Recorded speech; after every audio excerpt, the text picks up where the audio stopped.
Hi, welcome back to Indie Spunk Unfiltered. So excited. Unfiltered. And this is actually a very special occasion. This is marking the first of a 5-day podcast drop that we're doing. And it's really to celebrate some exciting things that we will get into. Most importantly, I have Beck, my producer, one of my favorite people of all time. We went to Boston last week for our film, and we had this aha moment of, you know what, we really need to bring more of what we're going through in this film, the development process, the first feature film that we're both making together, into the public eye and really help other people see what it takes to make an indie feature film, right? So here we are doing that in this incredible studio. Beautiful studio. And yeah, we really wanted to break down in 5 different days what it takes, the things that we're going through, take you on the journey with us, really introduce you to the experience of us making a feature film so you can follow the steps to do the same thing, and the whole process can be demystified, because it's like, I mean, how mystified is this? It's truly the Wild West out here, and it's something that we wish that we had. Yeah. And so we're trying to get this to you, this little blueprint that we're creating ourselves. And just so excited to be doing this. So excited to be doing this. So we thought we would kick off. Obviously, we're going to release 5 episodes. Day 1 to day 5. That is how the day structure works. I'm just learning to count. So this is me. I'm a creative. Ready? You know? 1, 2. Well, this is day 1. And I am so excited about day 1 because we get to talk about us. Ourselves. Why else do you start a podcast if you don't want to just talk about yourself? Yeah, very self-indulgent, which is great. Why not? Okay, where do we start? So we really wanted you to get to know us. Obviously, you've probably been around us for a little bit. Maybe you're new here, though, so welcome. You probably see Izzy and I together. You see us separate, and we just kind of want to let you in on our lives. I personally don't talk a lot about my background a ton, so I'm really excited to share that. And it's juicy. Yeah, and you don't really talk about your background too much. Like, very humble people. If we don't say so ourselves. We literally were writing the outlines for these episodes, and in like giant capital letters, we're like, toot your horn. Like, toot your own horn, toot each other's horns, because I think that's actually something that we all need to get better at doing as creative people. We're so head down getting to work. And also as a coach and mentor, I love, supporting my clients, and I'll probably talk about them way more than I'll ever talk about myself. But I actually think it's really important, and not only as a practice, but important to frame the work that we're doing together through where we've come from and how we've gotten to this point right now. So I obviously want to start with you because you're new to, is this the first time you've been on the podcast? Which seems totally wrong to me. I know, it's pretty crazy. This is the first time on the mic. Welcome, Check 1, 2. Welcome. Actually, Beck, didn't you used to edit the podcast? I did, yes. Very early day. We'll get into it. Let's get into it. Okay, so we are now producing a film together. You're producing, I'm directing, we're producing together. We have this experience where we've been working together on the project for basically a year now, almost a year. Yeah. Probably a bit, actually, less than a year. Yeah, in the meat of things, I feel like January was kind of when I love to be in the meat of things. Yes. That's my preferred place to be. Meat. So let's rewind. Yes, right? let's rewind. Because obviously we started working together 5 years ago? 2022. 3. It feels like 33. Yeah, it was 20. We've only known each other 3.5 years. Yeah, that's crazy. That is crazy. Feels like forever. I'm sick of you. I know. Goodbye. Leave, please. Stinky. Get out of my face. Really, if anyone in the partnership is stinky, it's me. So. Yeah. And we're leaving that in. Okay? She smells amazing for everyone out there. Thanks. She smells so good. My nickname as a child was Smelly Belly. So I should give you. So cute. So cute. Oh, cute when you were a kid. So cute. Okay, so Yeah, let's rewind. Obviously, we've known each other for 3 years, but what about before that? You obviously are an actress, very talented actress, and a producer. But you have been in corporate. You had been in corporate for what, a decade? A decade. I like yes. to say like I'm asking you for the first time, and I know your history's like the back of my head. Right. It's been a decade. Nice to meet you, Izzy. Yeah. It was a decade. I was in it. So when we first met, I was in my corporate job, corporate consulting. I worked in communications, branding, kind of all things around the sales world without being actually in sales. And it really has informed a lot of why I wanted to be a producer specifically. I've been an actor for most of my life, but looking at the business side of things and having that experience kind of in the boardroom, in meetings, watching, salespeople make deals, I was like, okay, I can translate this into the career that I really want to be in, which is filmmaking. And how do I get kind of myself prepared for that? So when we first met, I was really kind of dipping my toe into the filmmaking world. I had a couple of scripts.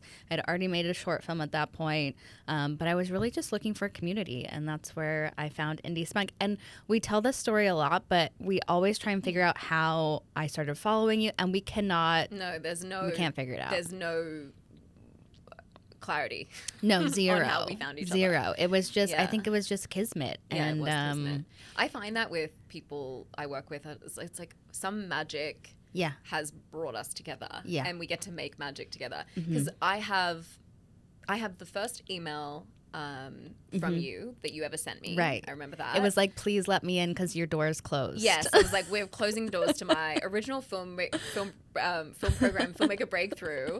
And she was like, hey, I know the doors closed yesterday, but like, I want in. Like, can I please? And obviously, of course, like knowing you 1 second.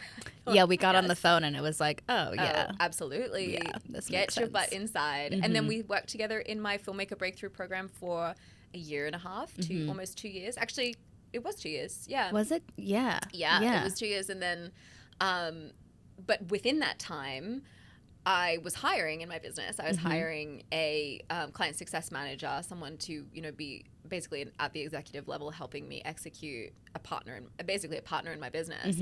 And again, Beck emailed me and was like, hey, don't know if this is a fit or not. Like, just really interested in the job. I was basically stalking you. I was like, I'm just right here. Please hire me. I just believed in what you built so much. And Indie Spunk obviously had, opened a world for me. And I wanted to kind of be, I think this is a common thing, like theme. I want to be on the inside of things. Yeah. Like I want to know how things work. And I want to be a part of that. And maybe it's kind of like a control thing as well.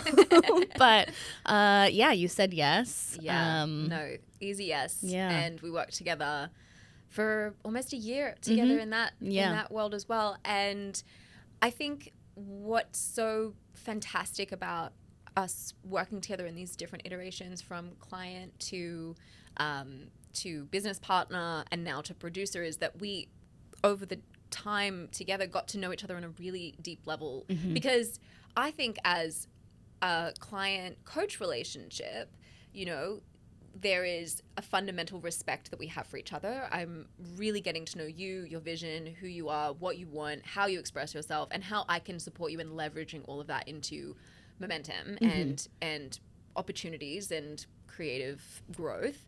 And then as a partner in my business, I'm in a really vulnerable situation because my business is all me. Like it's, I run everything. I kind of do it in my crazy way, as you know, and I'm doing a million things, and you're kind of like fully let in on the chaos of and the like organized chaos of Indie Spunk and how it runs and what the inside conversations are. And so we had this beautiful 2 different, dynamics that last year I was writing the script of my feature film, and you and I just had a catch-up brunch, and we were just chatting about the things that we're working on and creative ideas, and I was like, oh, this is the thing that I'm working on right now. And you knew, because I had been posting, and if you've been following me for a minute, you might remember this, but I was posting every single day that when I was writing the script. It was almost like an accountability thing for myself. So post a picture of me going, here I am writing my feature script, like I'm doing it every day.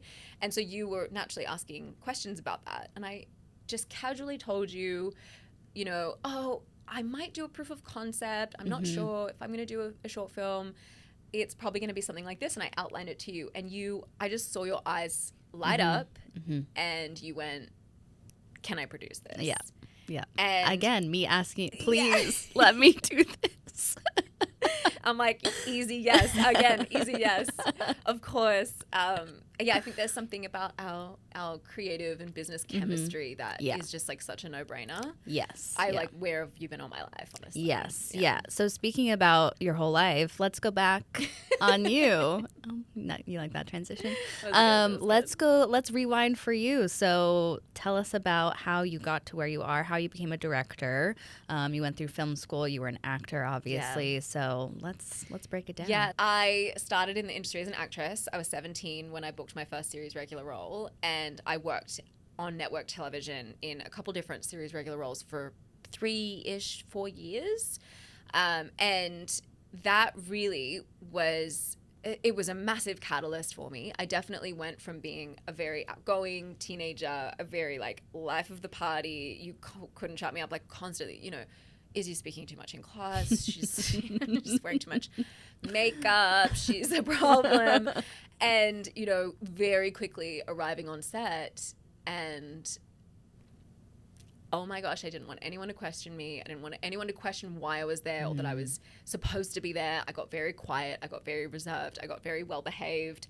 And I think I really internalized a lot of the expectations that I thought were placed upon me, and of course were told to me by my agent, by my reps, by, you know, you look around and see how other people are acting and you're like, okay, I want to make sure that I have a good reputation on set, and that means quiet and good girl, and also, you know, needing your body to look a certain way and your you know, hair to look a certain way and everything. And I just was, I mean, I feel like we should show a picture of what I looked like, because you can't, like, I can't actually explain to you. I should show you my passport. I mean, that's really the photo where people are like, did you get stopped because they thought you were a drug mule? Like, literally the big, like, Amy Winehouse eyes, big white hair. Crazy hair, you know. She was a vibe. She was I really a vibe. Respect my 16-year-old self for how Thank much you of to me her. she was. Yeah. But, you know, if you, like, then cut forward 5 years, I look completely different. Anyway, so acting, love it, but started to feel this real urge to understand what was going on behind the camera. And I was actually on set one day, I would just stalk the you know, crew and heads of department, just like trying to understand what they were talking about when they would literally like fly on the wall, but not a fly, like a large human. So they'd be like, you have to go back to your trailer, Izzy, what are you doing? And they're like, just wondering what a lens is, you know. Can you tell me more? Tell me more about that. And finally, you know, one of the DPs who I adore so much, we got to see him on Shrinking. John Brawley, he was like, Izzy, he was the DP, the head DP of Puberty Blues at the time, the TV shows I was on, and he said, you really, you know, you should think about film school. You seem to be really interested in this. And I was like, okay. Like, Done. Bling, what's the, like, IG move genie? Just like, yes. I can't do it. I'm doing the more thing. If you haven't seen that video. If you haven't seen the reel. Go check it out. So I went through film school. I thought it was going to make me a better actor. Turns out I discovered that I'm a director, and this is really where I went, oh, this makes sense to me. I love acting for the play and the exploration, and now being on set as an actor is kind of liberating, because I'm so used to doing everything on set that when you get on set as an actor, you're like, oh, even if I wanted to solve that problem for them, which I could totally solve, I know exactly, you know, that's cool, not my job. Like, I'm just going to sit here and be an actor, and it's kind of like a holiday in a way. It is, yeah. But I love, like, directing. That's my love language. That's the place I feel the most at home, working with a team in a shared goal, you know, understanding what people are good at and utilizing their skills and letting them express and explore their skills. I don't see directing as like, I'm the boss, right? And I think that's also what makes a fun set, is that when we're all like working together and in the pursuit of this shared vision that we have, and the story as the North Star. So yeah, I love it very, very much. And also knew that I wanted to do that I wanted to support creatives because people, I just recognized like over the years, people would continue to come to me with scripts and ideas, and they would say, Izzy, you make your own work. Like, especially actors. This was kind of a niche I fell into. Actors would come to me and say, oh, you're an actor and you're making your own work. Can you tell me how to do this? Or like, can you read my script and tell me what you think? Or how do I leverage this into a festival? Or how do I, you know, make sure that this story or the film does well? When I started directing, my film did well. I went through a few very prestigious film festivals and Name them. Name them. My very first film, Phenomena, was in Australia's largest film festival, Tropfest, and that was a wild experience. It was, you know, tens of thousands of films applied to be in this film festival, but they only pick 13. Amazing.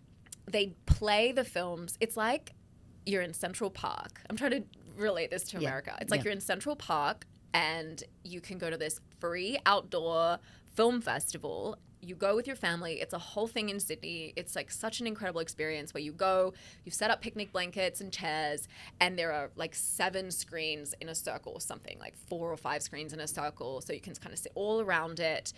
Tens of thousands of people are there, and they play the 13 films. So cool. The year my film was in the festival, Susan Sarandon was on I remember like walking up to Susan Sarandon and being like, hi, I'm one of the filmmakers, Izzy Stevens, and her handlers like, I was like, excuse me, miss. Do not touch like, Susan. Sorry, Susan. Like, I just love you so much. Thelma and Louise forever. Like, I make psychological thriller films. I feel like you wouldn't know that to see me, to look at me. You would be like, she's a dark motherfucker. But in that brain. Yeah, are you okay? Dark. Like, yeah, definitely my family sitting at Tropfest watched the film and being like, oh, are you okay? Like, you know, there was this crazy experience where they play the films and only about like 3 or 4 of the films after the fact, they cut live to an interview with the filmmaker. The whole thing was being live streamed on ABC as well. Amazing. So they played my film. I'm standing at the very front of the stage so I can feel the energy of the many people that are watching the screen.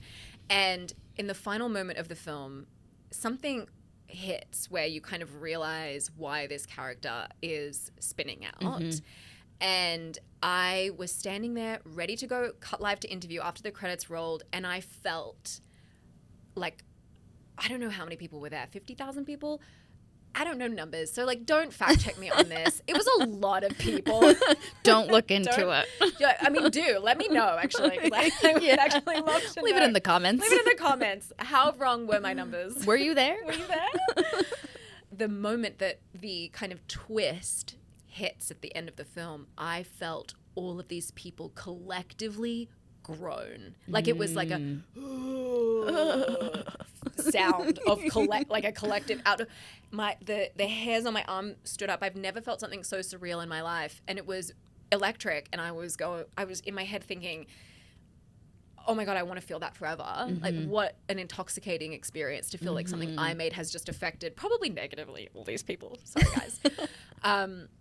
And then they cut live to the interview and they're like, Izzy, tell us about the film. It was such a surreal experience. And so off the back of that, I moved to LA. I had a film that I was acting in at the time that was premiering on Netflix and premiering internationally as well. So I came out to LA for that, and then I ended up moving out here.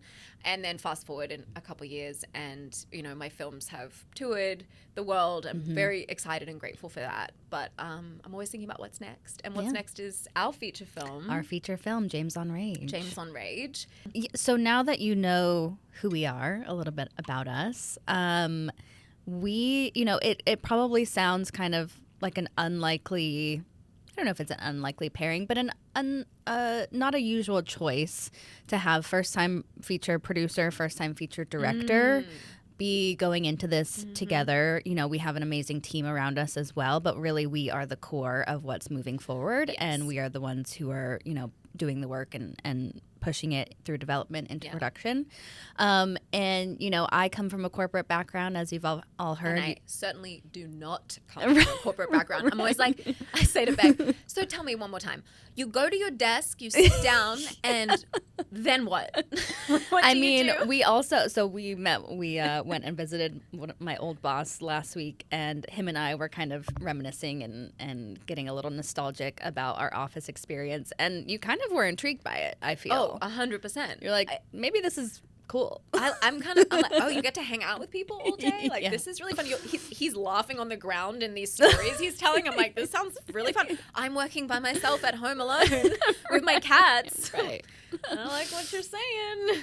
There's a balance. There's a balance. Yeah. And so I think what really we want to get across is your creative partners could be right in front of you. And, you know, I think a lot of filmmakers will wait until they or they think they have to wait until they find this producer who has, you know, tons and tons of credits, who has, you know, done all of these amazing things in the film industry specifically, when in reality you just need someone who's very passionate. And obviously, you know, we have the experience to back it up in other ways, but it really comes down to your working relationship, how you can balance each other out, and the passion for it, and the motivation to get it done. So true.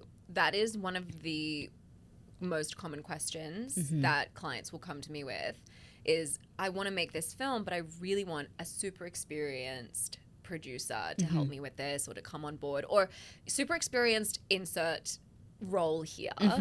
And my response is always that the most experienced person isn't necessarily the right person.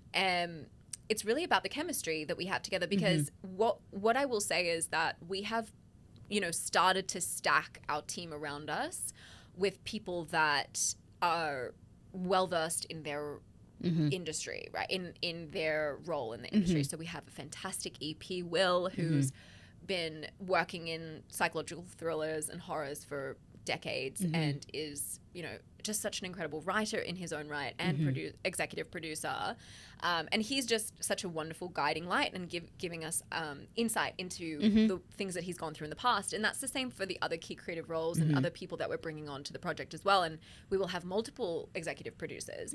But this partnership, I wouldn't want to do with anyone else. I wouldn't want to do with someone who maybe is like, you know, maybe 2 feature films further in their career, but I don't know in that intimate way. And I just always feel like that's the advice I give, is find someone who cares about the project. Find someone who wants to be on this journey with you, because we're the ones pushing. We're the ones setting the meetings. We're the ones following up. We're the ones taking the action. And it's that hunger that we have together to get this film made that's going to end up getting it made. And then we get to utilize other expertise. We invest in coaches and mentors as well. Every step of the way, we're reaching out to someone who's well versed in that specific area, and getting their insight as well. So to round out this episode, that's the point here, is that partnership, you know, aligned creative partnership is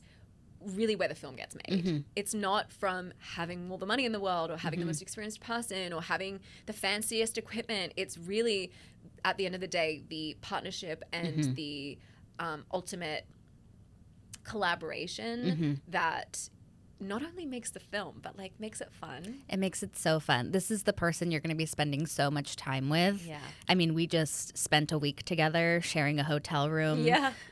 You know, spending basically like 24 hours a day with each other, and we are still not sick of each other. No. And you know, the more time we spend together, I think the more we want to spend time together. Seriously. Which is so nice. And so we have the gumption to make this movie, and we don't have ego around it to, you know, ask other people questions and, you know, admit when we don't know something. We have so much more to bring to the table over the next 5 days, so definitely stay tuned. But we're actually doing something together, a program that I released a couple months ago called Watch Me Make a Movie, an audio training series about the steps that we're taking, the things that we're doing.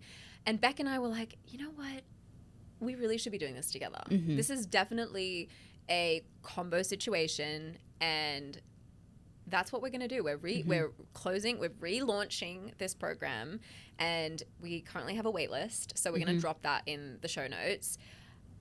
This is the place to go where we're going to be able to give you not just general advice or general guidance, but literal step-by-step what we're doing, how we're reaching out to people, how we're pitching, the strategies behind things, the mindset behind things, from a producer's perspective and from a director's perspective, so that you can make your feature film alongside us, just like easier, faster, quicker, funner than we even are. And we're having a lot of fun. Yes, we're having so much fun and moving quickly, but you know, we're also learning and making mistakes and then pivoting and being really agile throughout the process. And so this really is real time voice notes we're going to be leaving you. We're going to be, you know, if we're traveling to a meeting, we're going to be talking to you about that.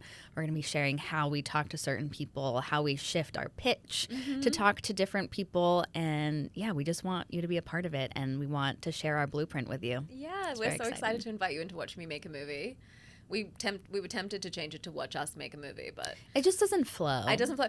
But beyond that, I actually think that watch me make a movie is like in air quotes, because you're the one saying it to everyone that's watching you make your movie because you're a part of this program. Exactly. Watch you make a movie, guys. Like you're going to make your movie. That's the vibe. Yeah. With us. I'm so excited to bring you along for the journey. So thanks for being here. Thank you so much. We are so excited to take you on the journey of the next 5 days and watching us make a movie.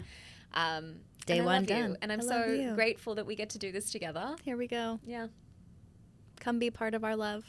We'll see you on the next one. See ya.